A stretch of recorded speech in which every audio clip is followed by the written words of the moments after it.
Alors, on danse. Le festival Montpellier Danse a été créé en 1981. Il a beaucoup fait pour la notoriété de la ville en France et à l'étranger. Au fil des années, il est devenu une référence première parmi les événements estivaux de la région. Son directeur, Jean-Paul Montanari, présent depuis le début de cette aventure, a su rendre la danse contemporaine accessible à un large public. On pourrait d'ailleurs parler des danses au pluriel, tant le programme est varié.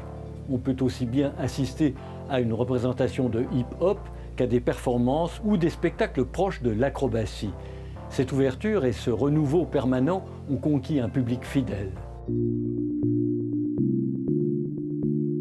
Spectateurs et danseurs se rencontrent au sein de l'Agora, un bâtiment de pierre construit au XVIIe siècle et transformé en Cité internationale de la danse en 2010. Ça commence avec un petit couvent des Ursulines et puis peu à peu ça deviendra une prison d'hommes. Et donc quand la ville décide de consacrer ce lieu à la culture et particulièrement à la danse contemporaine qui est un art de liberté par excellence, évidemment c'est une manière de renverser l'histoire auquel on a tous été très sensibles. Le public aussi a été réceptif. Ils sont plus de 25 000 chaque année à assister aux représentations. Et pourtant, réunir autant de spectateurs autour de la danse contemporaine n'allait pas de soi.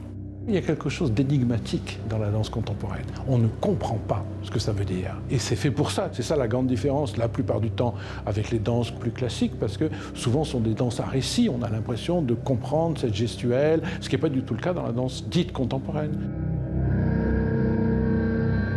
Les spectacles font plus appel à la sensibilité qu'à la connaissance. Et Jean-Paul Montanari est attentif à la sauvegarde de cet esprit d'origine. Proposer un festival d'exigence, mais parfaitement accessible. C'est un festival qui présente des artistes peu connus et qui font quelquefois des propositions très particulières. Mais vous avez aussi les très grandes compagnies internationales qui viennent danser dans cette énorme salle qui est le Quorum. Donc je travaille aussi pour le grand public. C'était bien un festival de danse qu'il fallait à Montpellier. Un objectif ambitieux, à l'évidence atteint, puisque tous les étés depuis maintenant plus de 40 ans, Montpellier danse.